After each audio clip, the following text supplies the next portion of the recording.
प्रौद्योगिकी लेख रोबोट मानव के विरुद्ध एक प्रतिमानव।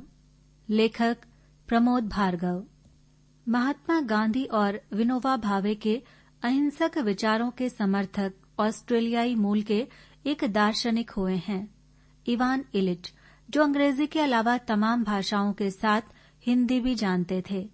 इलिच का विचार था कि वाहनों ने मनुष्य के पैरों की ताकत छीन ली है। मानव अब यंत्रों की पराधीनता के चंगुल में है। अपनी स्वतंत्रता खोकर रोबोट में बुद्धि डालकर उसे हम मनुष्य का शासक बनाने में लगे हुए हैं। अभी तक रोबोट को नए नए रूपों में विकसित करने का काम वैज्ञानिक रूपी मनुष्य करता था, लेकिन प्रौद्योगिकी के आकाश में कृत्रिम बुद्धि यानी आर्टिफिशियल इंटेलिजेंस ने ऐसे पंख दे दिए हैं कि रोबोट अब कृत्रिम बुद्धिमत्ता की मदद से स्वयं अद्यतन यानी अपडेट होने लगे हैं। इस ताकत के परिणाम फलदायी होंगे या घातक, ये तो अभी भविष्य के गर्भ में है, लेकिन विचारणीय बिंदु अवश्य है। भविष्य का रोबोट यांत्रिक मानव भर नहीं रह जाएगा। उसे यंत्र और कृत्रिम बुद्धि के बूते एक जीवित मानव में बदलने की कोशिशें हो रही हैं, अर्थात कालांतर में जीवित रोबोट हमारे समक्ष होगा। इस दिशा में अमेरिका के वैज्ञानिकों ने जीवित रोबोट का एक प्रतिदर्श यानी मॉडल आविष्कृत भी कर दिया है। वैज्ञानिकों के एक समूह ने मेंढक भ्रूण की जीवित कोशिकाओं को अन्य नूतन जीवन रूपों के रूप में अवतरित करने में सफलता प्राप्त कर ली है। इसे एक्सन्ना बॉट्स रोबोट नाम दिया गया है। इसमें न्यूनतम वजन की युक्ति यानी डिवाइस के जरिए इंद्रिय बोध कराया जा सकता है। इसमें 24 संवेदी यंत्र यानी सेंसर संलग्न हैं। ये मांसपेशियों की गतिविधियों और दिमागी अनुभव करके काम को अंजाम देता है। इसे तकनीकी नाम एस्पर बायोनिक्स प्रोस्थेटिक हैंड नाम दिया गया है। इसे क्रियाशील बनाए रखने में एआई और क्लाउड प्रौद्योगिकी अर्थात क्लाउड कंप्यूटिंग से किया जाता है।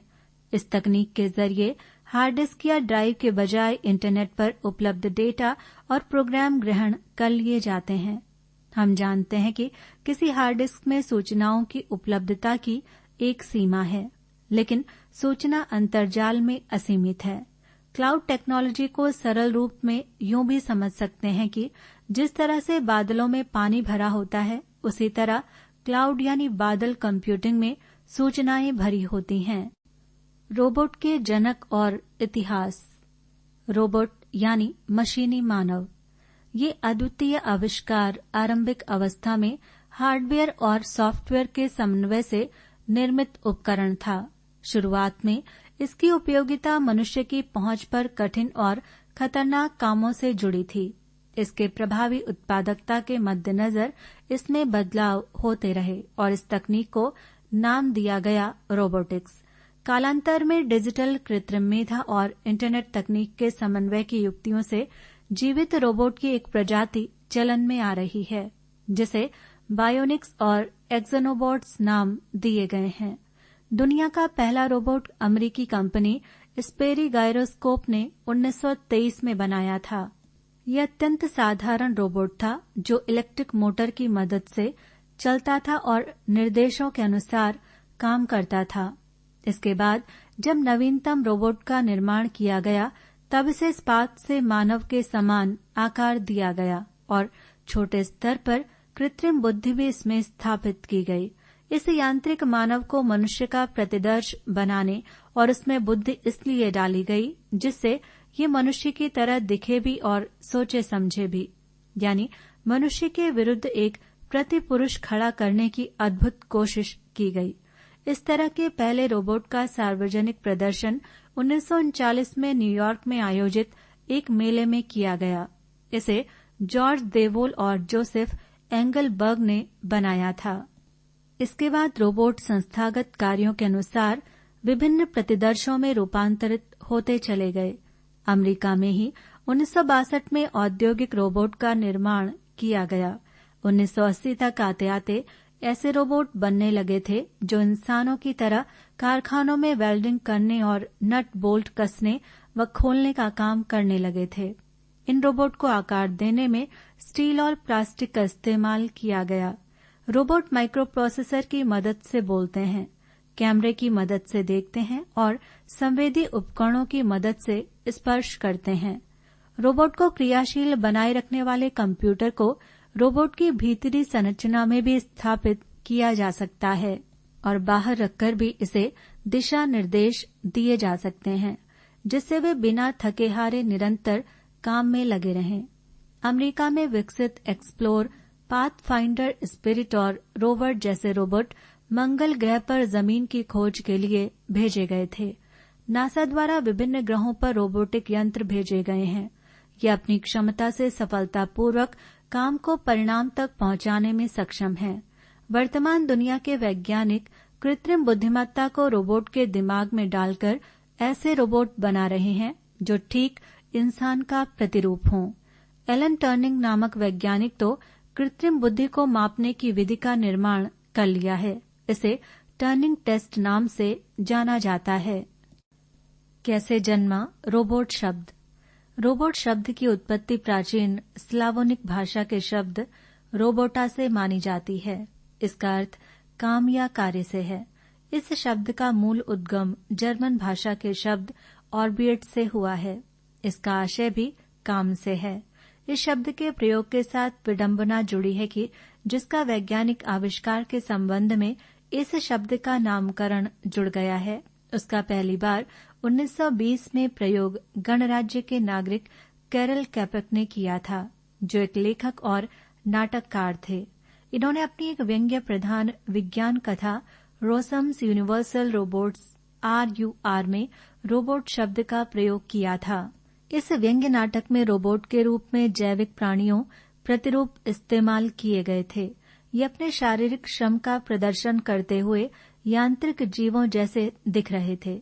ये शब्द भी निर्मित कैपेक ने नहीं, बल्कि उनके भाई जोसेफ ने रोबोटी के शब्द से किया था। इस शब्द की उत्पत्ति के बारे में कैरल कैपेक ने 1933 में चेक भाषी जर्नल लिदोव नोविनी में लिखा है कि वे तो इन यांत्रिक मानवों के लिए जर्मनी के शब्द लेबर का ही रूप लेबोरी नाम देना चाहते थे, परंतु उन्हें ये खुद नाम रुचिकर नहीं लगा। अतएव कैरल ने अपने लेखक भाई जोसेफ कोपेक से कोई अच्छा सा नाम सुझाने के लिए कहा। जोसेफ ने रोबोटी शब्द सुझाया। यही अंग्रेजी भाषा में रोबोट कहलाता है। अतः इस शब्द की उत्पत्ति के वास्तविक जनक जोसेफ कैपेक हैं। दोनों भाइयों का विज्ञान या वैज्ञानिक आविष्कारों से कोई संबंध नहीं था, लेकिन भविष्य के यांत्रिक मानव को उन्होंने न केवल नाम दिया, बल्कि रोबोट के आविष्कार की परिकल्पना भी दी। पृष्ठ संख्या 89। कृत्रिम या मशीनी मानव की परिकल्पना। दुनिया के वैज्ञानिक 20वीं सदी की शुरुआत से ही दो तरह के कृत्रिम मानव विकसित करने के प्रयासों में लगे हैं। एक एंड्रॉयड यानी कृत्रिम मानव और दूसरा साइबॉर्ग यानी मशीनी मानव। उद्योगों में मानवीय श्रम करने वाले ये मशीनी मानव अब कृत्रिम मेघा से स्वयमेव संचालित होते हुए सहस्त्र बुद्धि मशीनी मानव बनते जा रहे हैं। इस कृत्रिम बुद्धि का कमाल है कि अब इन्हें किसी विशेषज्ञ मनुष्य को निर्देशित करने की जरूरत नहीं रह जाएगी, वरन इसकी तंत्रिकाओं में कृत्रिम रूप से विकसित किए गए बुद्धि तंत्र से ये स्वयमेव क्रियाशील रहेंगे। चैट जीपीटी और चैटबोर्ड सॉफ्टवेयर इसके वे औजार होंगे जो इन्हें शब्द गढ़ने की उन्नत सामर्थ्य से बहुभाषी बनाएंगे और समस्याओं के समाधान की दिशा में स्वतः सक्रिय हो जाएंगे। यंत्र मानव का रूप एंड्रॉयड। दुनिया के वैज्ञानिक एंड्रॉयड और साइबॉर्ग रूपों में कृत्रिम मानव बनाने के प्रयासों में लगे हैं। एंड्रॉयड से अर्थ ऐसे मानवों से है जो सिर्फ कार्बनिक यौगिकों से प्रयोगशाला में बने हों और 100% बनावटी हों। इनकी संरचना इंसानों से मिलती जुलती होती है, इसलिए इन रोबोट को ह्यूमन रोबोट भी कहा जाता है। बैटरी युक्त चलते फिरते गुड्डे गुड़ियाएं इसी श्रेणी में आते हैं। वर्तमान दुनिया में अनेक प्रकार के कृत्रिम मानवीय आकार के रोबोट आविष्कृत किए जाकर चर्चा में आ चुके हैं। ये मानव समुदायों के बीच विभिन्न प्रकार की भूमिकाओं का निर्वहन कर रहे हैं। इनमें एडा ऐसी स्त्रीलिंगी रोबोट है जिसे दुनिया की पहली रोबोट आर्टिस्ट माना गया है। इसकी आंखों में कैमरा और चीजों को ग्रहण करने के लिए कृत्रिम मेधा का उपयोग होता है। ऑक्सफोर्ड विश्वविद्यालय में अपने प्रदर्शन के माध्यम से इसने ये साबित करके दिखाया कि कैसे भिन्न लोग कला को पृथक पृथक कोणों से प्रस्तुत करते हैं। इसी तरह हांगकांग की कंपनी ने सोफिया नाम के रोबोट को आकार दिया है। ये कृत्रिम मानव और बुद्धि के क्षेत्र में भविष्य की प्रतीक बन गई है। इसकी अद्भुत विलक्षणता है कि ये व्यक्ति की कल्पनाशीलता को ग्रहण करने में सक्षम है। इसने अनेक टीवी शो और अंतर्राष्ट्रीय सम्मेलनों में अपनी कृत्रिम बुद्धि का लोहा मनवा लिया है। इसने आधुनिक प्रज्ञा के जरिए नवीनतम अनुसंधानों में अहम योगदान दिया है। सऊदी अरब ने इसे नागरिकता देकर इसके मनुष्यावतार को स्वीकार्यता दे दी है। इसे शिक्षा, अनुसंधान और मनोरंजन के क्षेत्रों में काम करने की दृष्टि से ही विकसित किया गया है। इसी तरह एरिका नाम की रोबोट प्राकृतिक भाषाओं को समझने में सक्षम है। भारत में भी रोबोटिक्स तकनीक विकसित होकर अस्पताल, मॉल, उद्योग, भोजनालयों और हवाई अड्डों पर प्रयोग में लाई जाने लगी है। इनमें से ज्यादातर रोबोट भारत में बने हैं। घोड़ा, कुत्ता, बिल्ली और तितली जैसे एंड्रॉयड रोबोट। स्त्री पुरुष जैसे दिखने वाले रोबोटों के निर्माण से भी अब दुनिया आगे निकल चुकी है। इस दौड़ में चीन आगे है। अब एंड्रॉयड तकनीक आधारित कुत्ते, बिल्ली, तितली और अन्य जानवरों जैसे रोबोट अस्तित्व में आ चुके हैं। चीन ने 16 से 22 अगस्त 2023 के बीच राजधानी बीजिंग में संपन्न हुए विश्व रोबोट एक्सपो का आयोजन किया था। इस मेले में अनूठे किस्म के 740 प्रकार के रोबोट प्रदर्शित किए गए।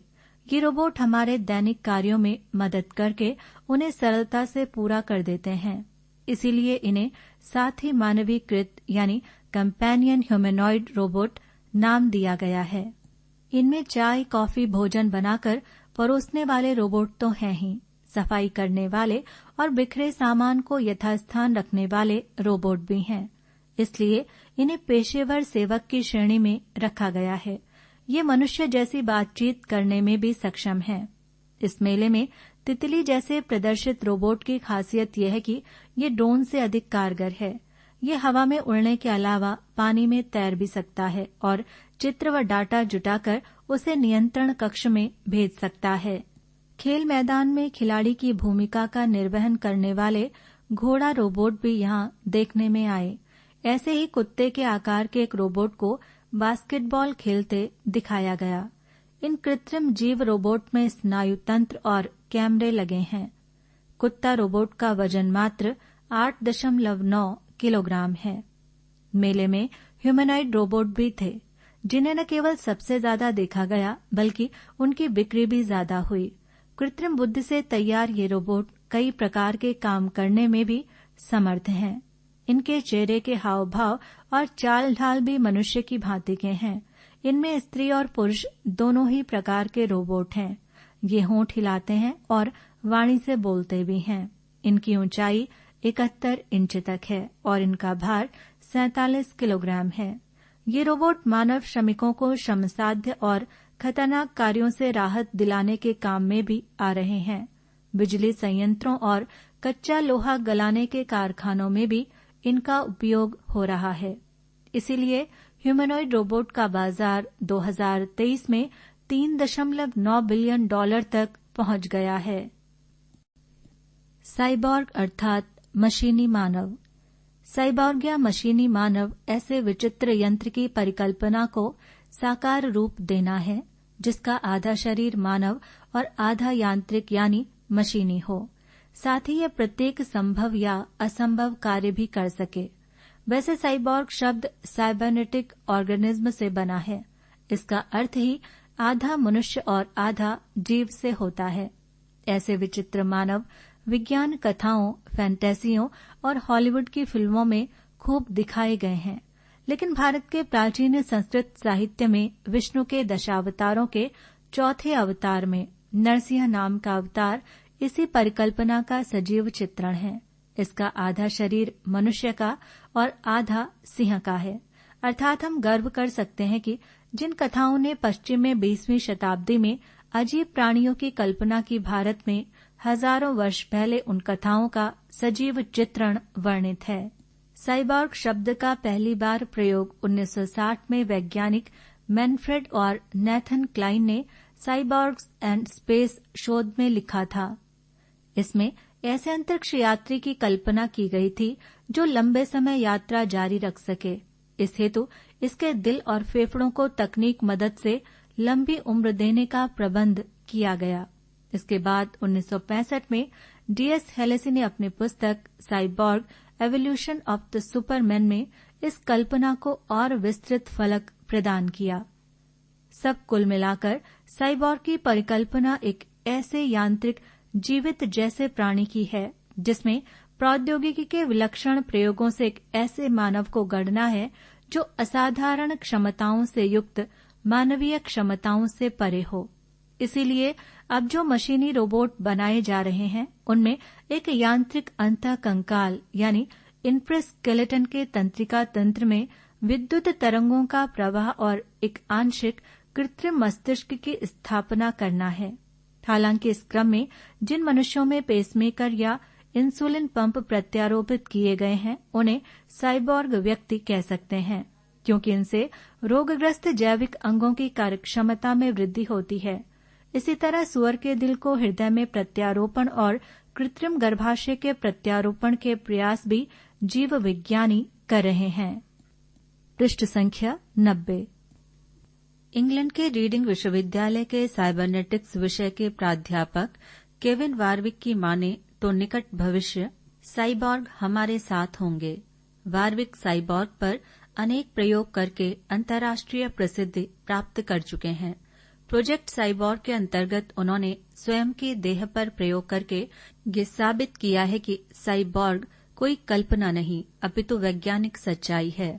परियोजना के पहले चरण में उन्होंने 14 अगस्त 1998 को अपनी भुजा में एक सिलिकॉन चिप शल्य क्रिया से प्रत्यारोपित कराई।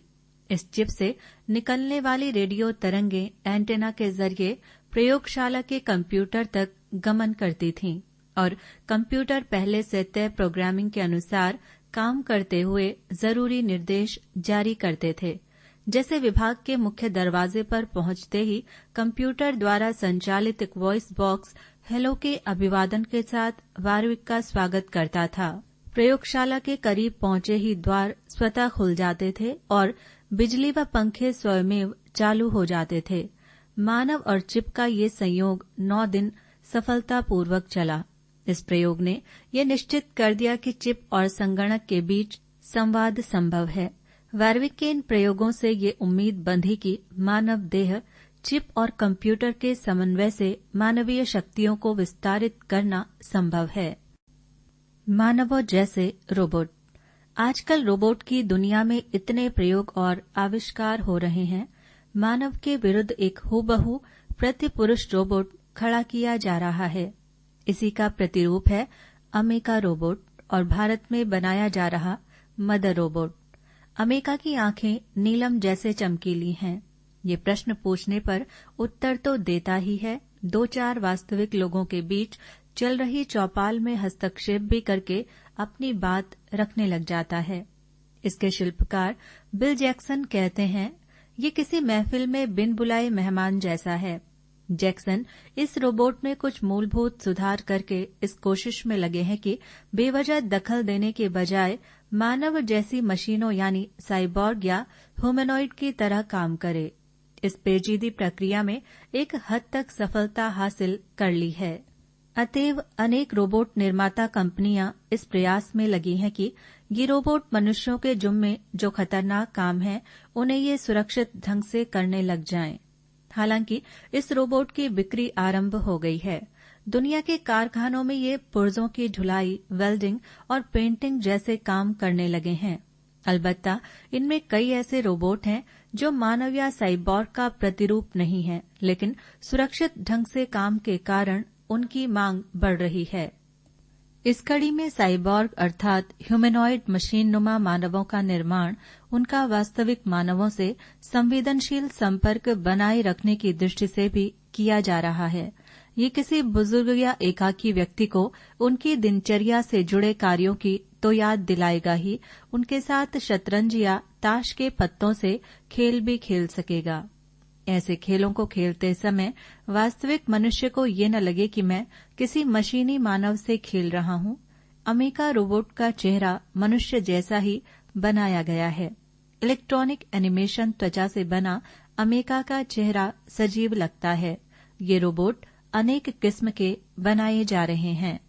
भारत भी रोबोट के क्षेत्र में काम कर रहा है। बेंगलुरु स्थित तकनीकी फर्म नेशन इंक ने ईव नाम का मदर रोबोट तैयार किया है।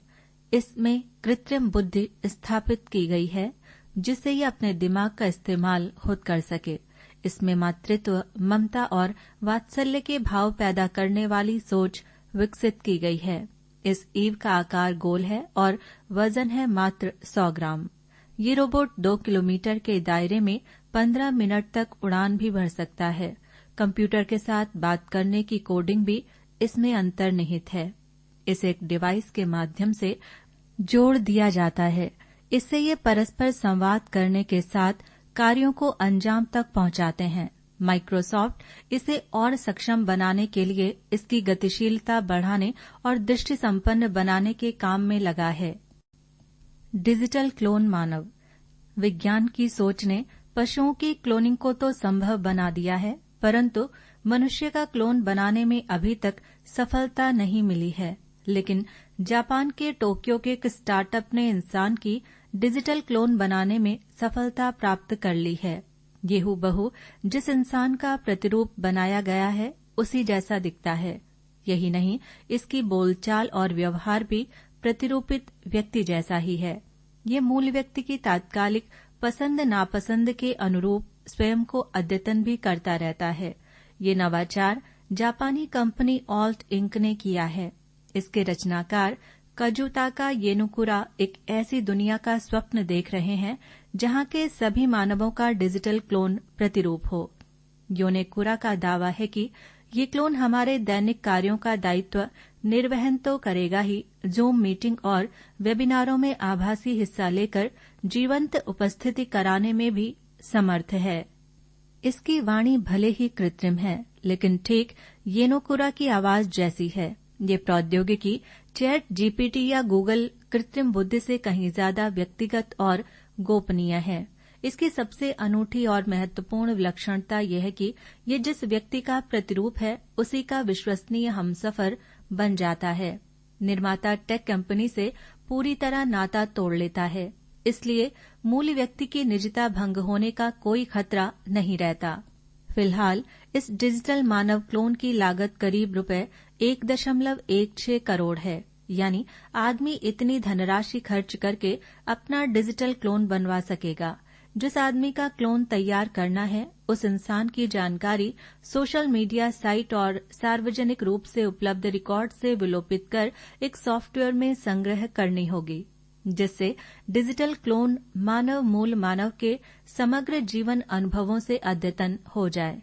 इसी तरह का एक डिजिटल अवतार ओसाका विश्वविद्यालय के इंटेलिजेंट रोबोटिक्स प्रयोगशाला के निदेशक इशिगुरो हिरोशी ने भी अपनी छवि का प्रतिरूप रोबोट तैयार किया है।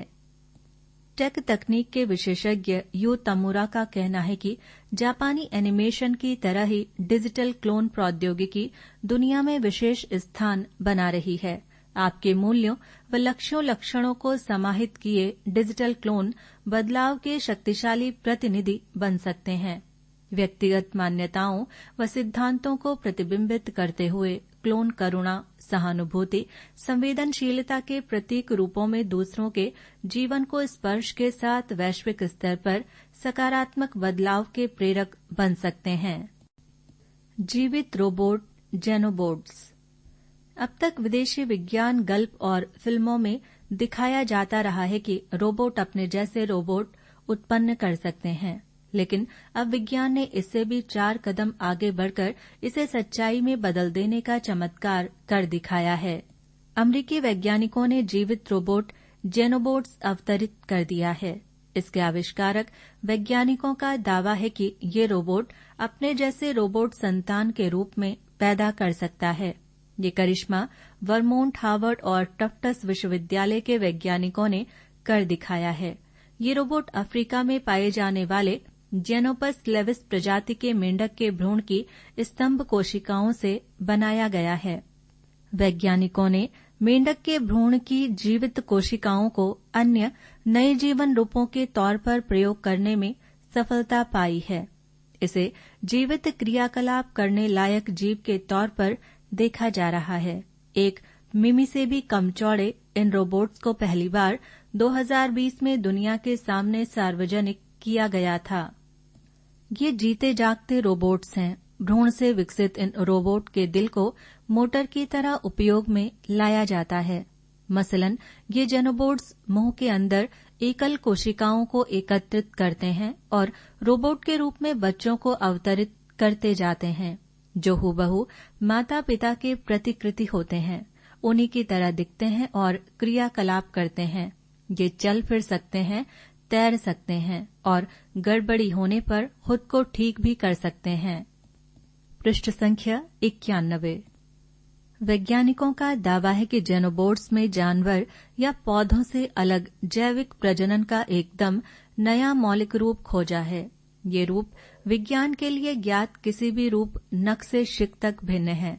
लोग अभी तक ये जानते हैं कि रोबोट धातु, चीनी मिट्टी या प्लास्टिक से बने होते हैं, जबकि जेनोबोट्स मेंढक के जीवित भ्रूण की स्तंभ कोशिकाओं को कतरन यानी स्क्रैप करके सेने यानी इंक्यूबेट के लिए छोड़ दिया। इन्हें साइबॉर्ग रोबोट की श्रेणी में रखा जा सकता है। इस सिलसिले में सूक्ष्म शल्यक्रिया विशेषज्ञ का कहना है कि स्तंभ कोशिकाओं की कतरन को चिमटी और लघु इलेक्ट्रोड से सूक्ष्मदर्शी यंत्र के माध्यम से एक आकार में ढाला गया। फिर इन्हें शरीर का रूप दिया गया। तत्पश्चात ये कोशिकाएं पुनः सक्रिय हो गईं। इस तरह तैयार जेनोबोट्स को जब टुकड़ों में विभाजित किया गया तो वो स्वयं को जोड़कर क्रियाशील हो गया। इसी कारण ये रोबोट के साथ जीव भी हैं। इन्हें साइबॉर्ग रोबोट की श्रेणी में रखा जा सकता है। इनके वंशाणु यानी जीन में कोई फेरबदल नहीं किया गया है।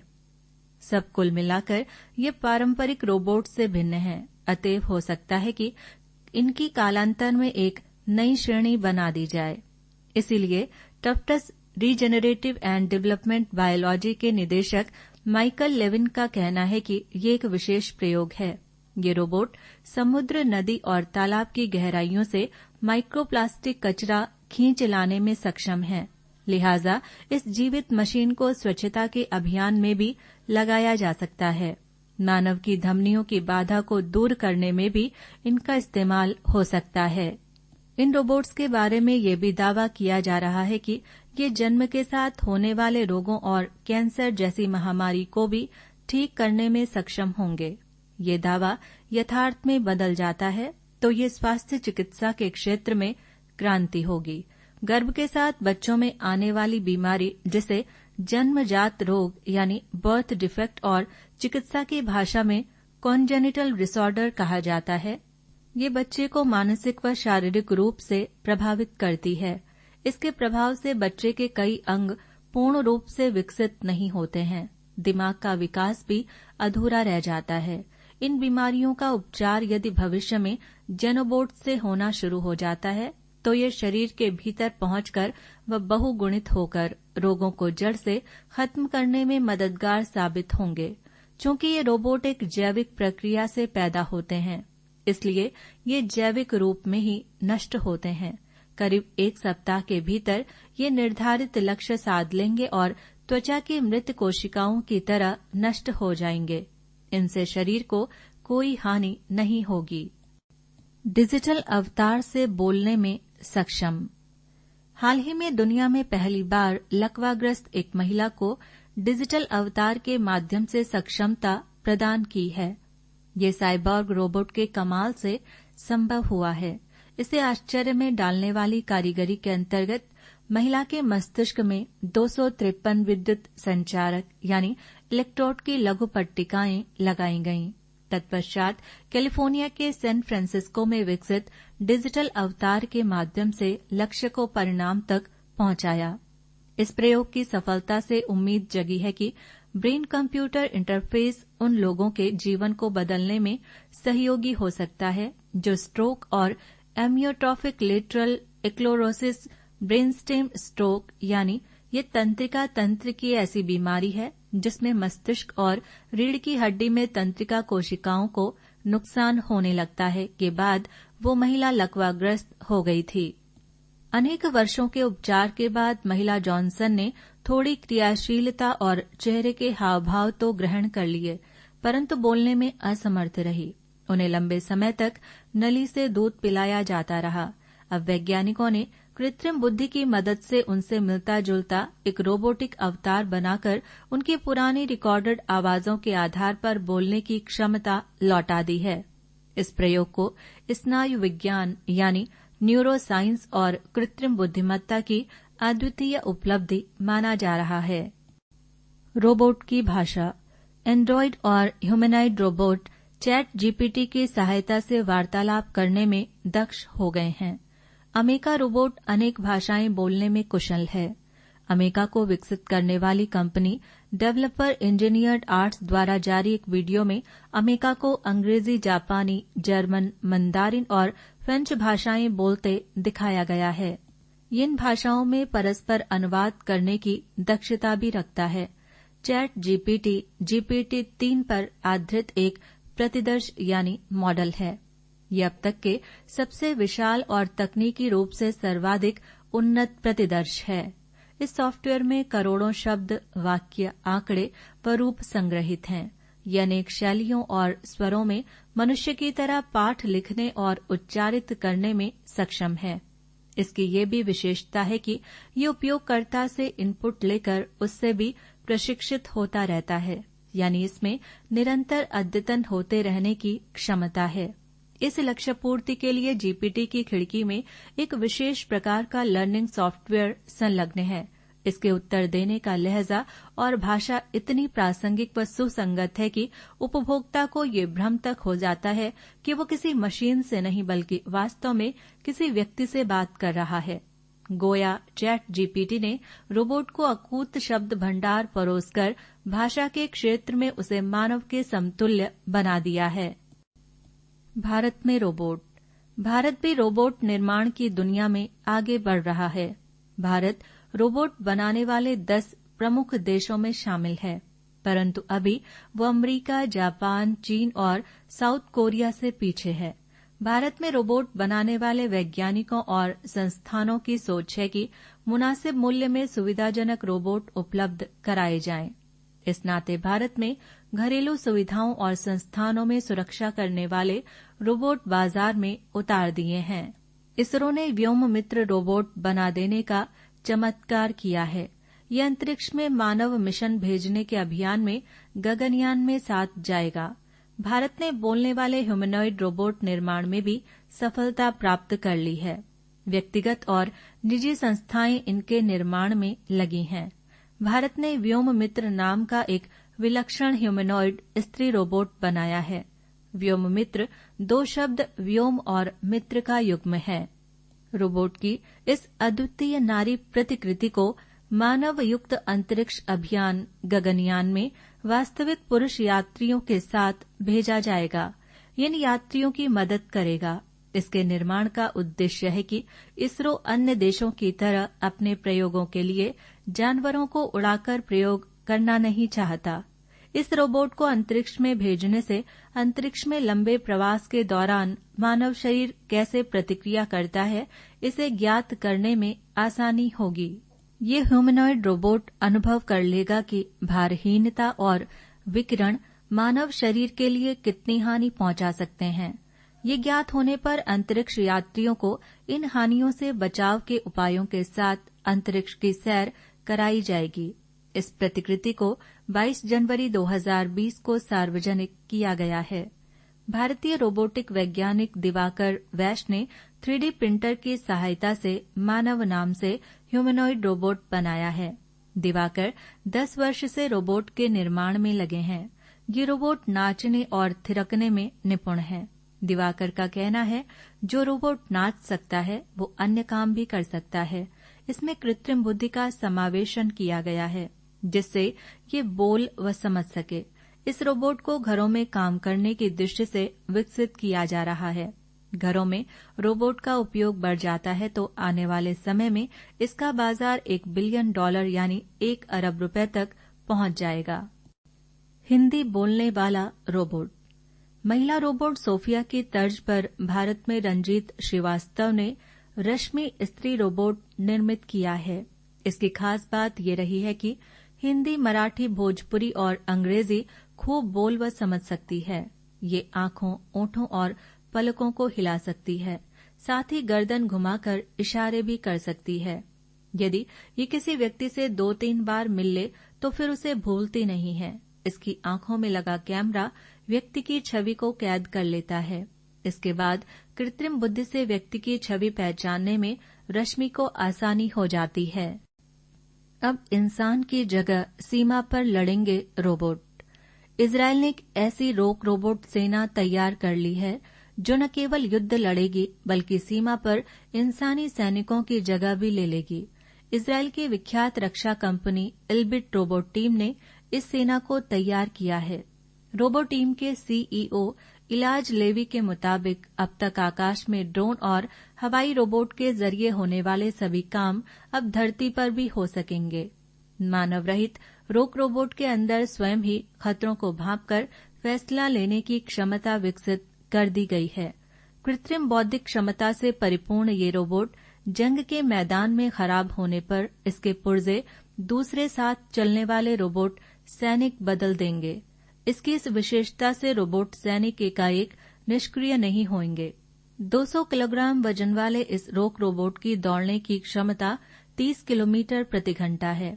ये 1200 किलोमीटर मारक क्षमता वाले हथियार लेकर चलने में सक्षम है। इसकी कीमत $1.5 लाख से लेकर $3 लाख तक है। मसलन भविष्य में युद्ध रोबोट थल सेना लड़ेगी। जानलेवा भी है रोबोट। इंसानी बुद्धि से आविष्कृत मानव रोबोट ने भस्मासुर की भूमिका का निर्वाह करते हुए एक इंसान की जान ले ली है। रोबोट द्वारा किसी इंसान की जान लेने की ये पहली घटना जर्मन की राजधानी बर्लिन में घटी है। द इंडिपेंडेंट अखबार के मुताबिक ये घटना कार निर्माता कंपनी वॉक्सवैगन के संयंत्र में घटी। संयंत्र के प्रवक्ता हीको हिलविग ने बताया कि रोबोट को तैयार करने वाली टीम में 22 वर्षीय ठेकेदार जो काम में जुटा था, तभी रोबोट ने उसे पकड़ लिया और वहीं पटक पटक कर मार डाला। ये रोबोट कार के कल पुर्जों की असेंबलिंग के लिए बनाया गया था। इसका काम एक तय क्षेत्र में ऑटो पार्ट्स को अपने यांत्रिक पंजे में पकड़कर उन्हें जोड़ना होता है। इस मामले में चूंकि हत्यारा यांत्रिक मानव है, इसलिए पुलिस कार्रवाई भी संभव नहीं हो पाई। आखिर किसी यंत्र को तो आरोपी नहीं बनाया जा सकता है। पृष्ठ संख्या 92।